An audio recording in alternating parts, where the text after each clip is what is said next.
ಕುಲಾಲ ವೇದಿಕೆ ಮಂಜೇಶ್ವರ ಇದರ ನೇತೃತ್ವದಲ್ಲಿ Lions Club Kadri Hills Mangaluru ಇದರ ಸಹಭಾಗಿತ್ವದಲ್ಲಿ ಶಾರದಾ ಆಯುರ್ವೇದ ಆಸ್ಪತ್ರೆ ದೇವಿನಗರ ತಲಪಾಡಿ ಹಾಗೂ ಜಿಲ್ಲಾ ಆಸ್ಪತ್ರೆ ಮಂಗಳೂರು ಇವರ ಜಂಟಿ ಸಹಯೋಗದಲ್ಲಿ ಉಚಿತ ವೇದಿಕೆಯ ಶಿಬಿರ ಹಾಗೂ ರಕ್ತದಾನ ಶಿಬಿರ ಇಲ್ಲಿನ ಸ್ಫೂರ್ತಿ ವಿದ್ಯಾನಿಕೇತನ ಶಾಲಾ ಪರಿಸರದಲ್ಲಿ ಜರುಗಿತು.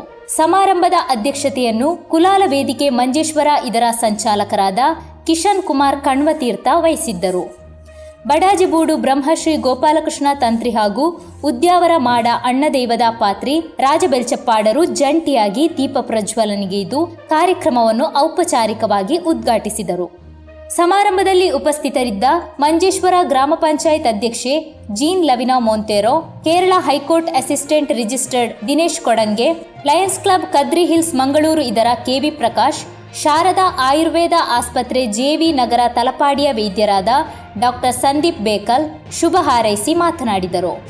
ಇದೇ ಸಂದರ್ಭದಲ್ಲಿ ಮಂಜೇಶ್ವರ ಗ್ರಾಮ ಪಂಚಾಯತ್ ಕ್ಷೇಮಾಭಿವೃದ್ಧಿ ಸ್ಥಾಯಿ ಸಮಿತಿ ಚೇರ್ಮನ್ ಯಾದವ ಬಡಾಚೆ, ಬರ್ಕಾಡಿ ಗ್ರಾಮಾಧಿಕಾರಿ ಸ್ವಪ್ನ ಗಣೇಶ್ ಅಡ್ಕ ಕುಂಜತ್ತೂರು, ನಾಗ ಮೂಲಸ್ಥಾನದ ಮುಖ್ಯಕರ್ಮಿ ಹರೀಶ್ ಮೂಲ್ಯನ್ನ, ಬಡಾಜೆ ಸ್ಫೂರ್ತಿ ವಿದ್ಯಾನಿಕೇತನ ಶಾಲೆಯ ಪ್ರಬಂಧಕರಾದ ಮಧುಸೂದನ ಬಳ್ಳಕ್ಕುರಾಯ, ಹಿಂದೂ ಯುವ ಸೇನೆ ರಕ್ತನಿಧಿ ಮಂಗಳೂರು ಇದರ ಸಂಚಾಲಕರಾದ ನಿಶಾಂತ್ ಜಪ್ಪಿನಮೊಗರು, ವೆಲ್ಲಕ್ ಆಸ್ಪತ್ರೆ ಮಂಗಳೂರು ಇದರ ಆಂಟನಿ ಡಿಸೋಜಾ, ಬಡಾಜಿ ಶಿವಪುರ ವೀರಮಾರುತಿ ವ್ಯಾಯಾಮ ಶಾಲೆಯ ಅಧ್ಯಕ್ಷರಾದ ರಾಮಚಂದ್ರ ಸೂರಿಬೈಲು, ಯುವಕ ಸಂಘ ರಿಜಿಸ್ಟರ್ಡ್ ಬಡಾಜೆ ಇದರ ಅಧ್ಯಕ್ಷರಾದ Umesh Kallagadde, Anjaneya friends club registered Kanvatheertha ಇದರ ಗೌರವಾಧ್ಯಕ್ಷರಾದ ಗಣೇಶ್ ತೂಮಿನಾಡು, ಪ್ರತಾಪ್ ಫ್ರೆಂಡ್ಸ್ ಹೊಸಬೆಟ್ಟು ಇದರ ಅಧ್ಯಕ್ಷರಾದ ನವೀನ್ ಅಡಪ, ವೀರಕೇಸರಿ ಫ್ರೆಂಡ್ಸ್ ರಿಜಿಸ್ಟರ್ಡ್ ಹೊಸಂಗಡಿ ಇದರ ಅಧ್ಯಕ್ಷರಾದ ಪವನ್ ಕುಮಾರ್ ಹೊಸಂಗಡಿ ಉಪಸ್ಥಿತರಿದ್ದರು.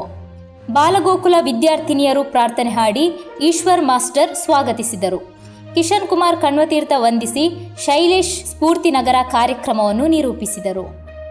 ಈ ಕಾರ್ಯಕ್ರಮವು ಪ್ರಥಮ ತಾಳದಿದ್ದರೆ ನಿಗು ದಿನಚಿನ ಪಂಚೆ ಉತ್ತರೋತ್ತರ ಅಭಿವೃದ್ಧಿಯಾಗುವ ನಿಗಮ ಹಿರಿಯಾರು ಮಾರ್ಗದರ್ಶನಗೆ ಶಾಶ್ವತವಾಗಿ ಈ ಸಭೆಗಳ ಮಂಡಳಿಗೆ ಕೂಡ ದೇವತೆಗಳ ನಟ್ಟೊಂದು ಕಾರ್ಯಕ್ರಮಗಳು ಸಾಮಾಜಿಕ ಕಾರ್ಯಕರ್ತರು ಉಪಯೋಗಿಸಿಕೊಂಡು ಸಮಾಜಕ್ಕೆ ಒಳ್ಳೆಯ ಕೆಲಸವನ್ನು ಮಾಡ್ತಾ ಇದ್ದಾರೆ. ಅದು ಶ್ಲಾಘನೀಯವಾದದ್ದು.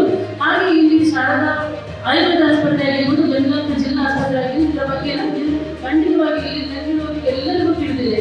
ಇದರ ಬಗ್ಗೆ ಜಾಸ್ತಿ ಮಾತಾಡಬೇಕು ಅನಿಸುವುದಿಲ್ಲ. ಇಲ್ಲಿ ವೇದಿಕೆಯಲ್ಲಿ ಇರುವವರಾಗಿ ಹಲವಾರು ಕಾರ್ಯಕ್ರಮಗಳಲ್ಲಿ ಭಾಗಿಯಾದಂಥವರು, ಮುಂದೆ ಇರುವಂಥವರು, ವೈದ್ಯಕೀಯ ಸೇವೆಯನ್ನು ನೀಡ್ತಾ ಇರುವವರು, ಹಾಗೆ ಇಲ್ಲಿ ಕ್ಲಬ್ಗೆ ಸಂಬಂಧಪಟ್ಟವರು ಇರುವ ಕಾರಣ ಇದರ ಬಗ್ಗೆ ಜಾಸ್ತಿ ನಾನು ಹೇಳೋದಿಲ್ಲ. ಸಾರ್ವಜನಿಕರು ಜಾಸ್ತಿ ಇದರ ಬಗ್ಗೆ ಇರ್ತಿದ್ರೆ ಹೇಳ್ಬೋದಿತ್ತೇನೋ.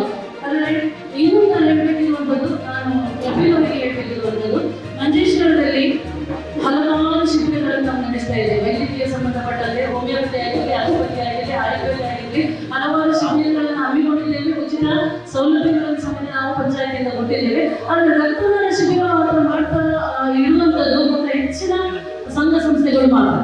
ಸಂಘ ಸಂಸ್ಥೆಗಳು ಅಂತ ಹೇಳಿದ್ರೆ ಅವರಿಗೊಂದು ನಾನು ವಿನಂತಿ ಏನು ಮಾಡೋದು ಅಂತ ಹೇಳಿದ್ರೆ, ಈ ಪ್ರತಿಯೊಂದು ಇನ್ವಿಟೇಷನ್ ಅಲ್ಲಿ ಏನು ಮಾಡಬೇಕು ಅಂತ ಹೇಳಿದ್ರೆ, ನಮ್ಮ ಮಂಜೇಶ್ವರ ಪಂಚಾಯತಿಗೆ ಸಂಬಂಧಪಟ್ಟ ಹಾಗೆ ಸಾಧಾರಣ 35ಕ್ಕಿಂತ ಜಾಸ್ತಿಯಾಗಿ ರಿಜಿಸ್ಟರ್ ಕ್ಲಬ್ಗಳಿದೆ.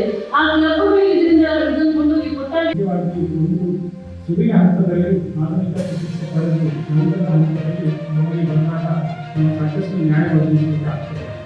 ಈ ಸ್ಟ್ರೋಕ್ ಅಂತ ಪರಿಸ್ಥಿತಿ ಆಗಿರ್ಬೋದಿಲ್ಲ, ಡಯಾಬಿಟಿಸ್ ಅಂತ ಪರಿಸ್ಥಿತಿಗಳಾಗಿರ್ಬೋದಿಲ್ಲ, ಇವತ್ತಿನ ದಿನ ಒಂದು ಸಾಮಾನ್ಯವಾಗಿ ಕಂಡುಬರುವಂತಹ ಹಿಪೋಟೆನ್ಸಿಸ್ ಅಥವಾ ರಕ್ತದೊತ್ತಡದ ಸಮಸ್ಯೆ ಆಗಿರ್ಬೋದು, ಇವೆಲ್ಲ ಸಮಸ್ಯೆಗಳಿಗೆ ಸಹ ಕಾಲಾಂತರದಲ್ಲಿ ನಮ್ಮ ಚಿಕಿತ್ಸೆಗಳಿಂದ ಸಾಕಷ್ಟು ಪ್ರಯೋಜನ ಆಗ್ತದೆ. ಹಾಗೆ ಆ ಚಿಕಿತ್ಸೆಗಳಿಂದ ಆ ರೋಗವನ್ನು ಸಂಪೂರ್ಣವಾಗಿ ಬೇರು ಸಮೇತ ತೆಗೆದುಹಾಕಬೇಕಾಗ್ತದೆ.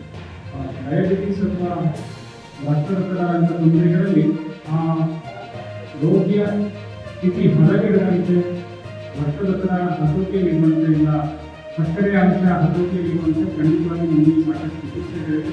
ಮತ್ತು ಸಾಮಾನ್ಯವಾಗಿ ಜನರಲ್ಲಿರುವಂಥ ಇನ್ನೊಂದು ತಪ್ಪು ಕಲ್ಪನೆ ಅಂತ ಹೇಳಿದ್ರೆ, ಆಯುರ್ವೇದಕ್ಕೆ ಹೋದರೆ ಎಲ್ಲ ಚಿಕಿತ್ಸೆಗಳು ಭಾರಿ ಮಂದಗತಿ ಅಥವಾ ನಿಧಾನಗತಿಯಲ್ಲಿ ನಡೀತದೆ. ಚಿಕಿತ್ಸೆಯ ವೆಚ್ಚ ಅಥವಾ ಸಮಯ ಎರಡೂ ಕೂಡ ಹೆಚ್ಚುವಂತ ಒಂದು ಪರಿಕಲ್ಪನೆ ಇದೆ ಜನರಿಗೆ.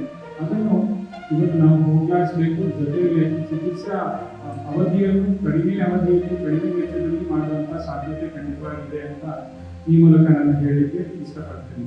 ಇಲ್ಲಿ ನಡೆದಿರ್ತಕ್ಕಂಥ ಎಲ್ಲರಿಗೂ ಈ ಕಾರ್ಯಕ್ರಮವನ್ನು ಸುಸಜ್ಜಿತವಾಗಿ ನಡೆಸಿಕೊಟ್ಟಬೇಕಾಗಿ ನಮಗೊಂದು ಭಾಗಿಯಾಗಲಿಕ್ಕೆ ಅವಕಾಶ ಮಾಡಿಕೊಟ್ಟದಕ್ಕಾಗಿ ವಂದನೆಯನ್ನು ಸಲ್ಲಿಸ್ತಾ ನನ್ನ ಈ ಮಾತುಗಳನ್ನು ಮುಗಿಸ್ತೇನೆ. ಧನ್ಯವಾದ.